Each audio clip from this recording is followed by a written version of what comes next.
কেউ যখন বিসমিল্লাহ আল্লাহু আকবার বলে, বিসমিল্লাহ জোরে বলেন, বিসমিল্লাহ আল্লাহু আকবার, জবাই করার দোয়া শিখে রেখে দেন। রাত 10টার সময় জামাই এসছে মুরগি নিয়ে মসজিদের পাশে ক ক করা, ও কি হলো? হুজুর বলছে কি হলো ভাই? জামাই এসছে, জামাই এসছে, আমি কি করব? মুরগিটা জবাই করে দাও। কেন তুই বিসমিল্লাহ আল্লাহু আকবার জানিস না?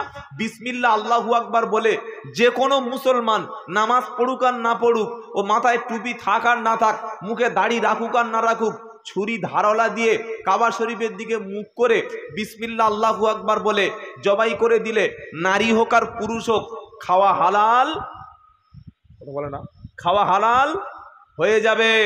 মুরগি জবাইয়ের জন্য ইমাম সাহেবের বলছে হুজুর মুরগিটা জবাই করে দাও, কেন বিসমিল্লাহ আল্লাহ বলে জবাই করতে পারেন না? না। শুকরের মাংস যেমন খাওয়া হারাম, শুনে রাখুন, কুকুরের মাংস যেমন খাওয়া হারাম, মুসলমানদের জন্য মরা গরু যেমন হারাম, ঠিক কেউ যদি আল্লাহ ছাড়া কোনো পীরের নামে, কোনো রওজায়, কোনো কবরে, কোনো মাজারে এই মান্যত করে যে 3টে মেয়ে হয়েছে, বেটা ছেলে হলে 2টো ছাগল আমি ঘুঁটিয়ারি গাজী বাবার কাছে মানত করছি, কিংবা 10 বছর বিয়ে করেছি ছানাপোনা হয়নি, যদি ছেলে হয় আজমির শরীফে গিয়ে মাজারে 10,000 টাকা দেব, আর সাথে সাথে একটা ছাগল জবাই করে ওখানে যারা আছে ওদেরকে খাওয়াবো। অর্থাৎ এই ছাগলটা আমি আমার খাজা বাবার নামে, কোনো একটা নির্দিষ্ট ব্যক্তির নামে আমি জবাই করে লোককে খাওয়াবো।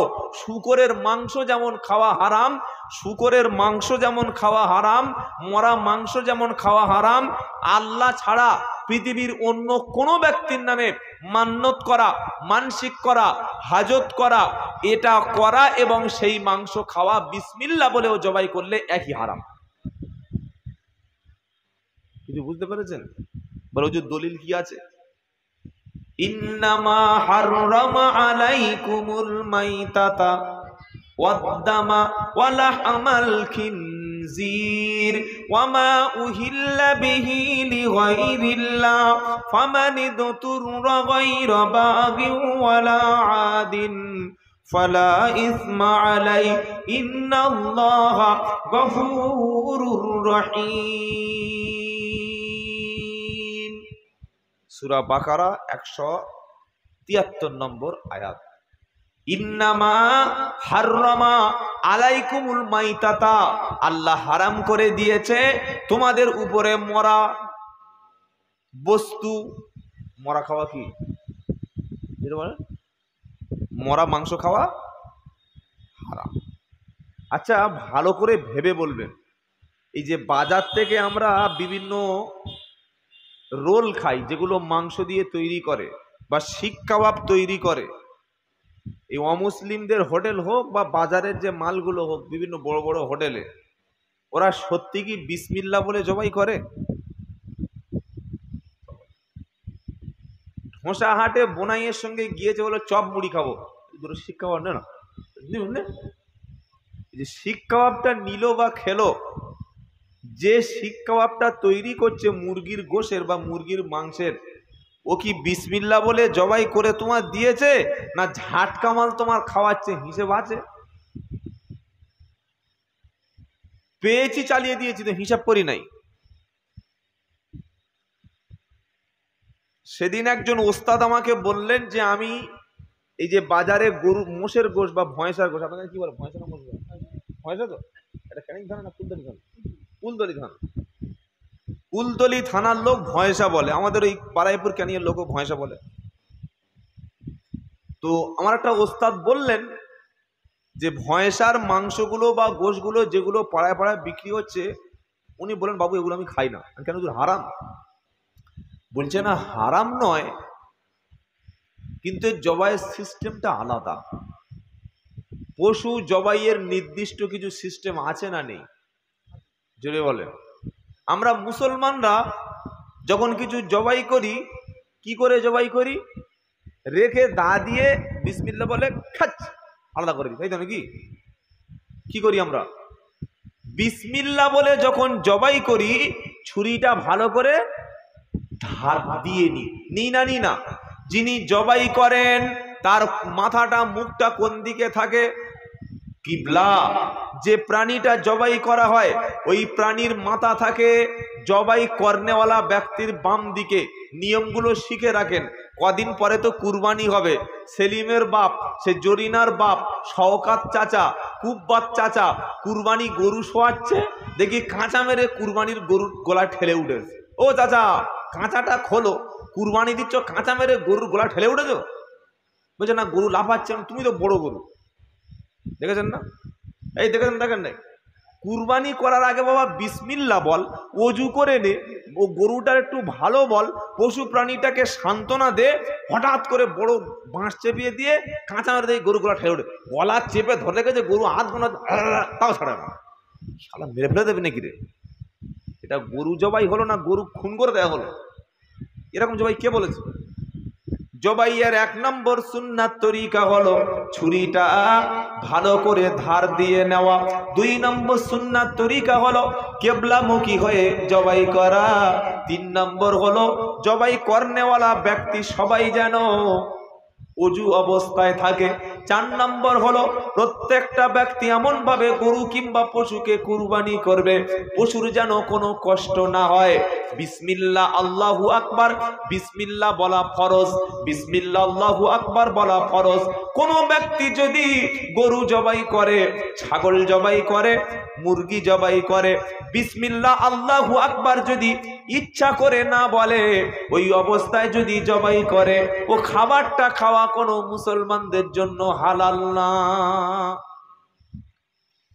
লিখে রেখেছে হাজি বিরানি।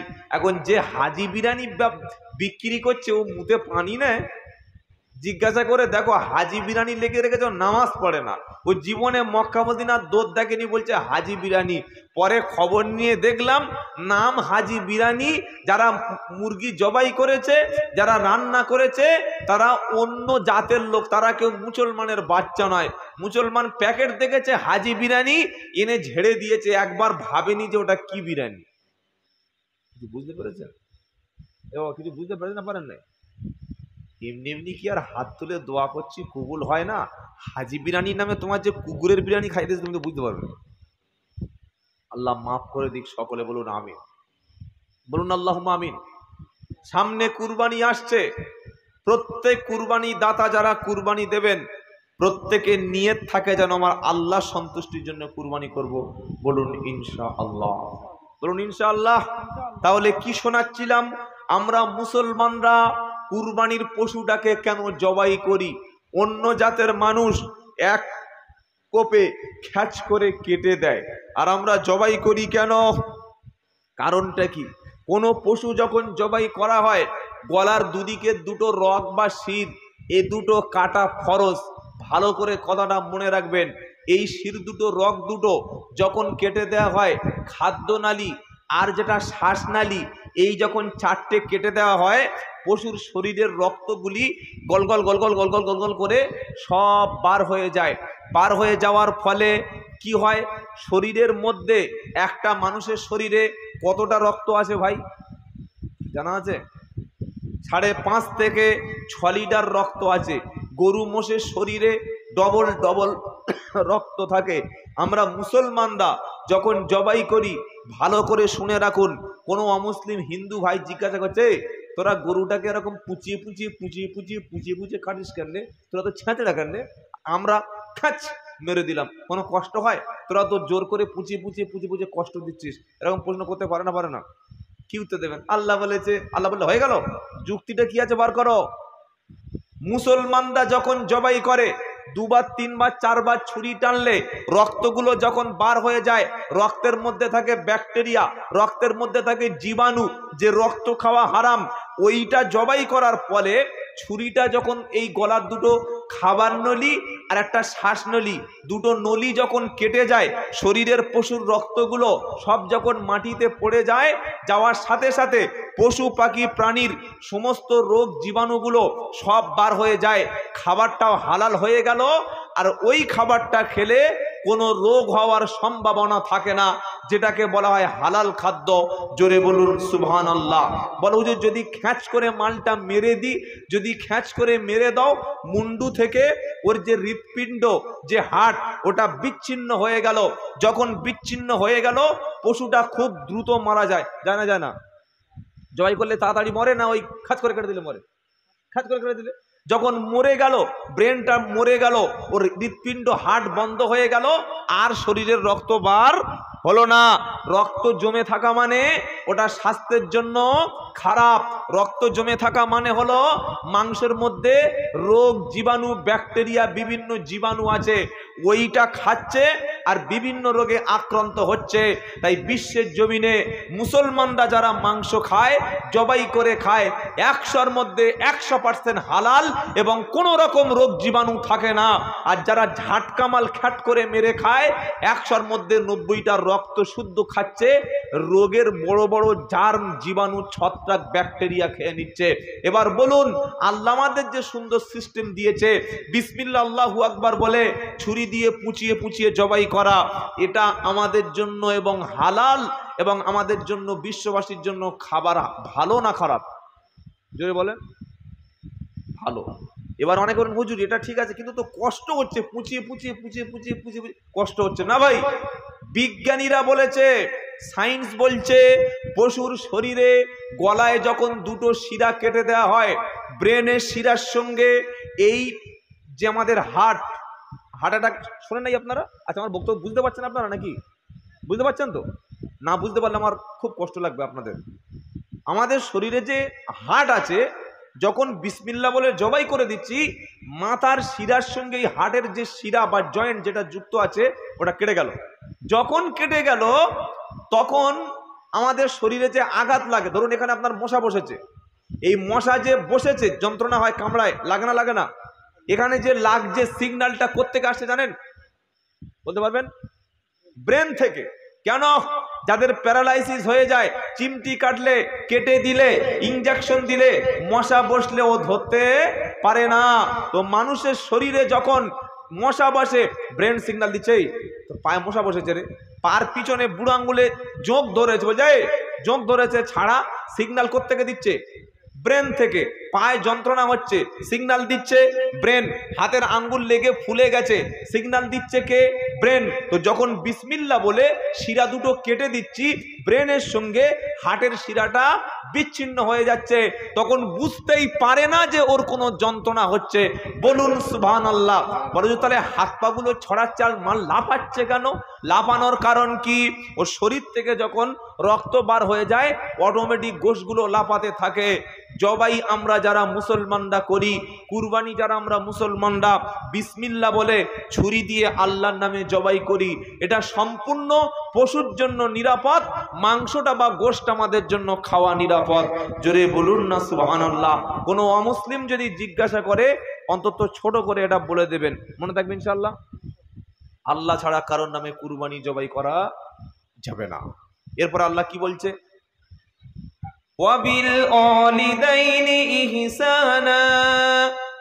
আল্লাহর পরে আল্লাহ বলছে, এত মশা করতে গেল ভাই, মশার বক্তব্য মশা চলে এসছে নাকি? কারোর খাওয়া পাচ্ছে না, আমার খেয়ে আদায় করে নিচ্ছে রে। আল্লাহ আল্লাহ বলছে আমার পরে কারোর ইবাদত করো না। তারপরে কে? ওয়াবিল ওয়ালিদাইনি ইহসানা। আল্লাহর পরে তোমার আব্বা এবং আম্মা। বলুন সুবহানাল্লাহ। জোরে বলুন সুবহানাল্লাহ। নবীকে প্রশ্ন করা হলো, খেদমত করব কার? নবীজি বললেন তোমার আম্মা জানের। তারপরে প্রশ্ন হলো কার? নবীজি বললেন তোমার আম্মা জান, মা। তারপরে প্রশ্ন হলো, হে আল্লাহর নবী খেদমত করব কার? নবীজি বললেন তোমার আম্মা জানের। 3 বার বললেন। তারপরে সুম্মা মান, তারপরে কে? নবীজি বলেন কলা আবু, তোমার আব্বা, তোমার পিতা। আব্বাকে আমরা কি বলি? বলেন বলেন। আব্বাকে কি বলি? আব্বা। এখনকার ছেলেরা শিক্ষা দিচ্ছে বাবাকে ড্যাডি বলো, পাপা বলো। ড্যাডি, আহা, যারা শিক্ষিত পয়সাওয়ালা, একটু ইংলিশ মিডিয়ামে ছেলেকে পাঠিয়েছে, শহরের দিকে যাবেন, ও ড্যাডি, ড্যাডি, ও পাপা। কোন শয়তান রে? বাপ কোনোদিন ড্যাডি হয়? বাপ কোনোদিন পাপা হয়? আমরা মুসলমান আব্বাকে আব্বা বলি। আল্লাহ পাকের নবী বলে, নবীকে জিজ্ঞাসা করা হলো খেদমত করব কার? 3বার নবীজি বললেন তোমার মা। দ্বিতীয়বার বলল তোমার মা, তৃতীয়বার বলল তোমার মা, চতুর্থবার বলল তোমার আব্বা। মাকে দিল ৭৫ ভাগ, আব্বাকে দিল ২৫ ভাগ, মাকে দিল ৩ ভাগ, আব্বাকে দিল ১ ভাগ। কেন মাকে ৩ ভাগ দিল? কোরআন বলছে হামালাতুহু উম্মুহু কুরহা ওয়া ওয়াদাআতুহু কুরহা ওয়া হামলুহু ওয়া ফিসালুহু সালাসুনা শাহরা। যদি বলুন সুবহানাল্লাহ। ২৬ পারা সূরা হুজরাতে কেন মাকে ৩ গুণ ভালোবাসার কথা আল্লাহ বলল? যুবক ছেলেরা বাপ মার সঙ্গে কি ব্যবহার করবে? অধিকাংশ ছেলে বিয়ের পরে সম্পূর্ণ পাল্টি খায়। বিয়ের আগে বলছে মা তোমার জন্য বউ আনতে যাচ্ছি, মা সংসারে খুব কষ্ট হচ্ছে, মা তুমি খুব কষ্ট করে 25টা বছর আমাকে খাইয়েছো, মা 25টা বছর আমার জামা কাপড় কেচে দিয়েছো, আজ 20টা বছর হয়ে গেল মা রান্না করে খাইয়েছো, মা বৌমা এনে এবার তোমার খেদমত করবে, রান্না করে তোমাকে খাওয়াবে, তোমার সংসারে কোনো কাজ করতে হবে না। যখন বিয়ে হয়ে গেল 3 দিন 4 দিন 1 সপ্তাহ পরে নতুন বৌমা বুঝতে পারলো 4টে ভাই 3টে বোন, বুড়ো আর বুড়ি কজন? 4 3 7, বুড়ো আর বুড়ি 9, আর স্বামী 1 10। যখন বৌমা বুঝতে পারলো 10 জনের সংসারে কড়া রান্না, স্বামীর কাছে 1 সপ্তাহ পরে কানে কানে বলল স্বামী এত ভারী সংসারে আমার কাজ করা সম্ভব না, কারণ যুগটা তো মোবাইলের যুগ। যে মেয়েরা কলেজে পড়েছে, হাই স্কুলে পড়েছে, অনেক উচ্চ শিক্ষায় শিক্ষিত হয়েছে, ছেলেরা মনে করছে ওই মাল যদি একটা ধরে আনি কত শান্তি পাবো। একবার বাড়িতে এনে দেখো জীবনে রান্না তোমার করে দেবে না, জামা কাপড় তোমার কাচবে না, মোবাইল কানে হেডফোন দিয়ে হেঁটে হেঁটে দুলে দুলে কোমর নাড়িয়ে নাড়িয়ে যাচ্ছে যারা, জীবনে ওরা সংসারের কোনো কাজ করতে পারে না। স্বামীর কানে কানে কুমন্ত্রণা দিয়ে বলল এই 10 জন সংসারে রান্না আমার দ্বারাই সম্ভব নয়, তুমি পারলে তোমার মাকে রান্না করে খাও, তা না হলে চললাম বাপের বাড়ি। রইল ভোলা রইল ঝোলা, চললাম ভোলা বাপের বাড়ি। কি বুঝলেন বলেন? নবী বলছে শোনো আমি আল্লাহ সিদ্ধান্ত করে দিয়েছি,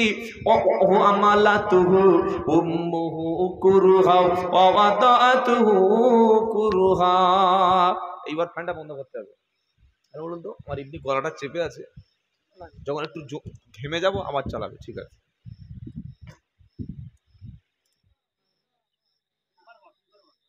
আল্লাহু আকবার। পানির কোনো ব্যবস্থা আছে? গরম পানি বলেছিলাম, ওটা বাজে দেখি 12:30 বেজে গেল। ঘড়ি তো ঘোড়ার মতো ছুটছে গো। আল্লাহু আকবার। আচ্ছা আপনারা কতক্ষণ থাকবেন আগে বলুন তো, এই শুনেনি তারপরে সেরকম বক্তব্য। হ্যাঁ, আল্লাহু আকবার। আর মুরব্বী সাহেব বলছে আপনি যতক্ষণ থাকবেন ততক্ষণ। আল্লাহু আকবার। আর পিছনের ছেলেরা কি বলছে? বাবা থাকবে না পালাবে? আচ্ছা, আল্লাহ আমাদের যুবকদের কবুল করুক, জোরে বলুন আমিন। যুবক আছে যেখানে ইসলাম আছে সেখানে। আল্লাহ নবীর ইসলাম যখন প্রচার করছিল বাধা দিয়েছে কারা জানো? আবু জেহেল, আবু লাহাব, উদবা, সাইবা, মুগিরা, সব মালগুলো বুড়ো কোয়ালিটির মাল। কি বুঝলেন? আর নবী যখন ইসলাম প্রচার করছিল সহযোগিতার হাত বাড়িয়ে দিয়েছে কারা জানেন? আবু বকর, উমর, উসমান, আলী, তালহা, জুবায়ের, আবু মুসা আশআরী রিদওয়ানুল্লাহ তাআলা আলাইহিম আজমাইন। সবগুলো 18, 20, 25, 30, 35-এর টাটকা যুবক। জোরে বলুন সুবহানাল্লাহ। আমাদের মসজিদে মুয়াজ্জিন ডাকা হয় যুবক ছেলে, জওয়ান ছেলে না বুড়ো মানুষ? বুড়ো মানুষ। আর নবীর মসজিদে কে ছিল বাবা? জোরে বলেন। হযরত বেলাল রাদিয়াল্লাহু তাআলা আনহু। 103 বছর বয়স, তাই তো নাকি? একদম টাটকা যুবক। বেলাল আজান দিতেন রাদিয়াল্লাহু আনহু, আজান আল্লাহর আরশ মুবারকে পৌঁছে যেত। জোরে বলুন না সুবহানাল্লাহ। এখন আমাদের মসজিদে যা আজান হচ্ছে, আল্লাহ। কি বুঝলেন? তাই কবি বলছে জন্ম আমার নবীর যুগে হলে কেমন হতো। জোরে বলুন না সুবহানাল্লাহ। বাপ বেটা মিল করে সুবহানাল্লাহ বলুন। জন্ম আমার নবীর যুগে হলে কেমন হতো, জন্ম আমার নবীর যুগে হলে কেমন হতো, দুনয়নে রসুল পাক দেখিলে কেমন হতো। জোরে হবে না?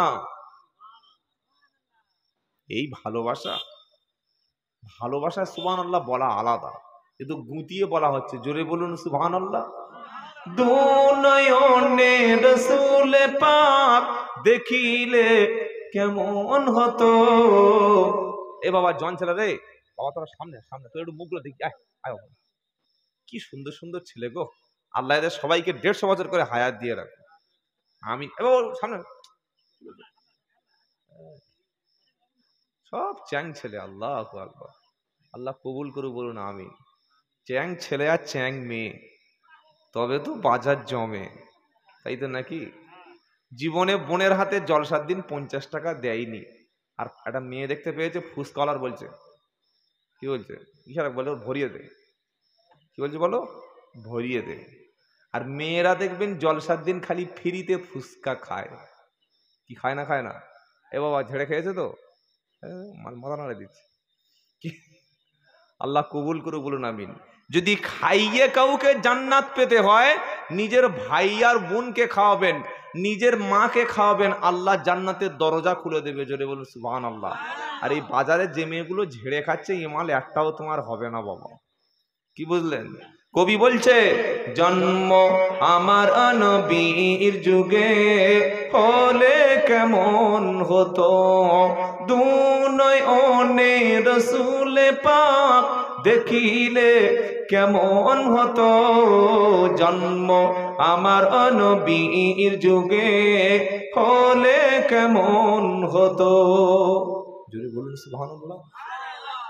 আসিত ভেসে হজরতে বেলালের মধুর জন, আসিত ভেসে হজরতে বেলালের মধুর জন, যে আজানে ছিল এমন প্রেম মুগ্ধ রহমান, দয়ার নবীজির পিছে নামাজ পড়লে কেমন হতো, দয়ার নবীজির পিছে নামাজ পড়লে কেমন হতো। জন্ম আমার নবীর যুগে হলে কেমন হতো। জোরে হবে না সুবহানাল্লাহ। দিনই কত আলোচনায় থাকতাম আমি অদম, দিনই কত আলোচনায় থাকতাম আমি অদম, সামনে রসুল পাক হতো, পাশে সাহাবীগণ, আবু বকর ওমর উসমান আলী সঙ্গী কেমন হতো। জন্ম আমার নবীর যুগে হলে কেমন হতো। লা ইলাহা ইল্লাল্লাহ, মুহাম্মাদের সঙ্গে বলুন না একবার, লা ইলাহা ইল্লাল্লাহ, লা ইলাহা ইল্লাল্লাহ মুহাম্মাদুর সাল্লাল্লাহু আলাইহি ওয়াসাল্লাম। কি কথা শোনাচ্ছিলাম বাবা? বাপ মাকে কেন 3 গুণ বেশি ভালোবাসতে হয়? 1 নম্বর কারণ নবী কি বলছেন? কোরআন, হামালাতুহু উম্মুহু কুরহা ওয়া ওয়াদাতুহু কুরহা। 1 নম্বর কারণ হলো তোমার মা, তোমার গর্ভে ধারিণী মা তোমাকে 9 থেকে 10 মাস পেটে রেখেছে। সুবহানাল্লাহ। একটা জীবিত মানুষ আর একটা জীবিত মানুষকে পেটে রাখা কতটা কষ্ট, এটা মা ছাড়া পৃথিবীতে কেউ বুঝতে পারে না। যেদিন মায়ের 7 মাস থেকে 8 মাস বাচ্চা পেটে হলো, সেদিন থেকে মা খাওয়া ছেড়ে দিয়েছে, সেদিন থেকে মা ঘুমানো ছেড়ে দিয়েছে। মা সেদিন থেকে ঘুমাতে পারে না, মা সেদিন থেকে খেতে আর পারে না, যেই মুখে দুটো খাবার দেয় সাথে সাথে বমি হয়ে যায়। রাত্রেবেলা আমি এবং আপনি মায়ের পেটে যখন ছিলাম, মা সবে মাত্র শুয়েছে, সঙ্গে সঙ্গে মায়ের পেটে একটা লাথি দিয়েছি। মা ঘুম থেকে দাঁড়িয়ে সারা রাত কেঁদেছে, পেটে হাত দিয়ে যন্ত্রণা ছটপট করেছে আর বলেছে, আল্লাহ যত কষ্ট আমার জীবনে হয় হোক না কেন, আমার সন্তানের কোনো ক্ষতি যেন হয় না। জোরে বলো সুবহানাল্লাহ। 2 নম্বর হলো হামালাতুহু উম্মুহু কুরহা ওয়া ওয়াদাআতুহু কুরহা। আল্লাহর নবী বলছেন 2 নম্বর হলো তোমার মা গর্ভে যখন তোমাকে ডেলিভারি করে, যেদিন তুমি দুনিয়াতে ভূমিষ্ঠ হলে সেদিনটা ছিল তোমার মায়ের মৃত্যুর দিন।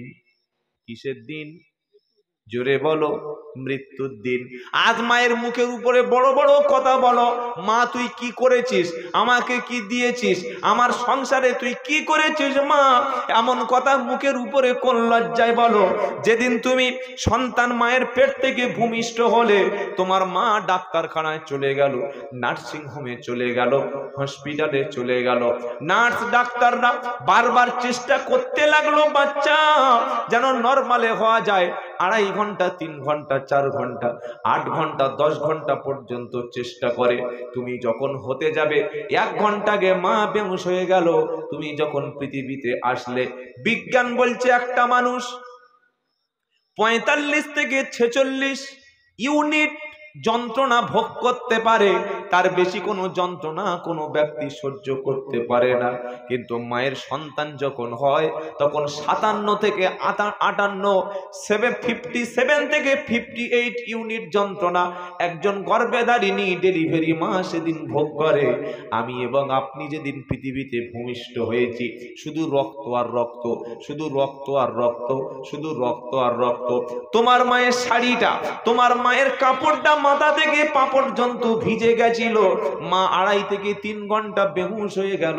হুঁশ যখন ফিরে আসলো, মা সর্বপ্রথম তোমার এবং আমার মুখটা দেখতে চেয়েছে। আমার সন্তানটার মুখটা একটু দেখি। পাশে চাচি ছিল, খালা ছিল, নানি ছিল। বাচ্চাকে কোলে নিয়ে মায়ের স্তনে বুকে যখন ছেড়ে দিয়েছে, মা মুখে চুমু খেয়ে যখন দুধটা নিয়ে সন্তানের মুখে দিয়েছে, 10 মাসের পেটে যত কষ্ট করে গর্ভে ধারণ করেছে আর ডেলিভারির যত কষ্ট মা সহ্য করেছে, সন্তানের মুখটা দেখে সাথে সাথে সব যন্ত্রণা মায়ের মন থেকে মুছে গেছে। এই হলো তোমার মা, এই হলো তোমার মা। হজে গিয়ে কি করবি রে ভাই? জলসা দিয়ে কি করবে? মিলাদ করে কি করবে? বাড়িতে মিলাদ হচ্ছে, মাথায় পাগড়ি পরে সাদা পাঞ্জাবি পরে এমন করে ঘুরছে যেন জিব্রাইলের খালাতো ভাই। কি বুঝলেন? আমি বললাম, ও ভাই তোর মা বেঁচে আছে? বললে হ্যাঁ। বাপ? বললে বাপ টুঙ্কো জওয়ান আছে। কোথায় আছে? ওই হেঁটে আসছে, ওই বুড়ো বুড়ো হেঁটে আসছে। বাপ বুড়ো? বাপ বুড়ো? আর যেদিন মিলাদ হবে, হুজুরের ডান পাশে দেখি ওর ভাড়া ভাই, আর হুজুরের বাম পাশে মোটা চেয়ার দিয়ে ওর বুড়ো শ্বশুরটাকে বসিয়ে রেখেছে। কেন? বলছে আমার শ্বশুর আমার জন্য দোয়া করবে। শ্বশুর কি করবে? একদিকে শ্বশুর বসে থাকলো, আর একদিকে জন্মদাতা পিতাটা কোথায় গেল? ঈদের দিনের 1 সপ্তাহ আগে শালির ফোন করে বলছে, তুই এবছর কি চুড়িদার নিবি রে? পাটিয়ালি নিবি, হ্যাঁ, নাকি ন্যাংরা নিবি? কি বুঝলেন না? ভালো এখন যে মালগুলো নতুন বার হয়েছে না, কোন মালটা নিবি? চল দুজনে গিয়ে বাজার বারাইপুর থেকে, তা নাহলে কলকাতা থেকে তো চুড়িদারটা কিনে দি। 1 সপ্তাহ আগে শ্বশুরের বাড়ি, শালার বাড়ি, ভাড়া ভাইয়ের বাড়ি, সবার বাড়ি জামা কাপড়টা গেল।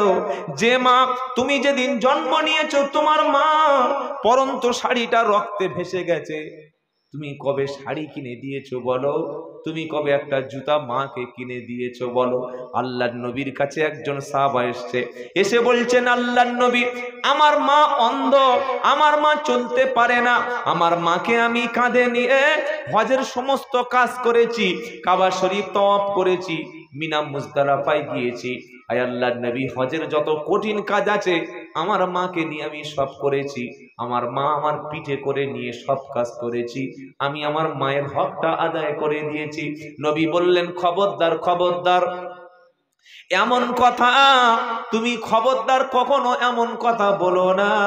তোমার বুকের চামড়া ছাড়িয়ে একটা জুতা বানিয়ে যদি তোমার মাকে পরতে দাও, যেদিন তুমি পৃথিবীতে ভূমিষ্ঠ হয়েছিলে সেদিন তোমার মাঝে কষ্ট, তোমাকে পেটে নিয়ে যন্ত্রণা ছটফট করে উফ শব্দ যেটা করেছে, সারা জীবন যদি তুমি তোমার বুকের চামড়া ছাড়িয়ে মায়ের জুতোর জুতা বানিয়ে দাও, তোমার মায়ের উফ শব্দের হক কখনো আদায় জোরে বলো। বাপ হলো তোর কাবা শরীফ, মা হলো তোর মদিনা। জোরে সুবহানাল্লাহ বলুন। বাপ হলো তোর কাবা শরীফ, মা হলো তোর মদিনা। এমন মাকে কখনো যেন কষ্ট তুমি দিও না। বাপ হলো তোর কাবা শরীফ, মা হলো তোর মদিনা। এমন মাকে কষ্ট যেন কখনো তুই দিও না। খেতে চাইলে খেতে দিবি, খেতে চাইলে খেতে দিবি, দেরি যেন করবি না। জোরে হবে না সুবহানাল্লাহ। মার খিদে লেগেছে 12টায় 3টের সময় ভাত দিচ্ছে, ও মা খা। কত বড় মায়ের ভক্ত একবার দেখো। কি বুঝলেন? খেতে চাইলে খেতে দিবি, দেরি যেন করিস না। আর বাপ হলো তোর কাবা শরীফ, মা হলো তোর মদিনা। বাপ হলো তোর কাবা শরীফ, মা হলো তোর মদিনা। জোরে বলুন সুবহানাল্লাহ। বিসমিল্লাহ। কি হলো? আজ থেকে সকলে বলুন, বাপ মাকে খাইয়ে তবে খাবো। ইনশাল্লাহ বলুন। ইনশাল্লাহ। রেডি? রেডি? বাপ মাকে খাইয়ে তবে খাবো, তবে আল্লাহ খুশি হবে। সংসারে যদি কেউ রুজি চায়, তাড়াতাড়ি ধনী হতে চায়, আমল বলে দেবো? দেবো ইনশাল্লাহ। কথা বলেন, ধনী হওয়ার ইচ্ছা নাই নাকি?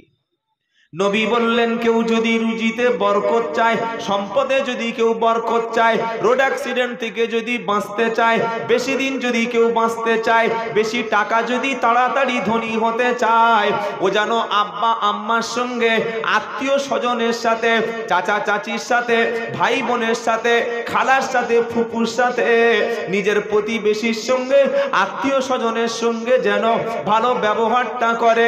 কেউ যদি আপনাকে আব্বা আম্মাকে বেশি বেশি খেতে দেয়, ভাই বোনের সঙ্গে ভালো ব্যবহার করে, নিজের আত্মীয় স্বজনের সঙ্গে ভালো ব্যবহারটা করে, আমার নবী বলেন আল্লাহ তাআলা ওই ব্যক্তিকে রুজির অভাব দূর করে দেবে, নেক হায়াত দান করবে, বিপদ মুসিবত ওই ব্যক্তিকে কখনো স্পর্শ করবে না। সুবহানাল্লাহ বলুন। বাড়ির বউরা কানে কানে কি যুক্তি দেয়, এই দেখো ভাইদের এত দিচ্ছ কেন? তোমার বোনের খেয়ে কি লাভ বলেন দেই? খালি বোন আর বাপ আর মা আলাদা হও। আপনাদের বলেনি কোন কানে কানে? এই কারো কানে বলেনি? বললে আর কেউ স্বীকার করবে? হ্যাঁ, ও সবার, আমারও বলেছে, আপনাদেরও বলে, আর আমার সেই 14 গোষ্ঠীরও বলে আসছে, আমার বাপেরও বলেছে। বলেন কি? সবার বলেছে। আর এই যে ছেলেগুলো এখন বসে আছে, এদের এখন ভালো করে মুসলমানি হয়নি। কি বুঝলেন? এরা যখন বিয়ে করতে যাবে কানে কানে পাঁঠার মন্তর পড়বে। কিসের মন্ত্র বলো? মন্তর পড়বে। খবরদার।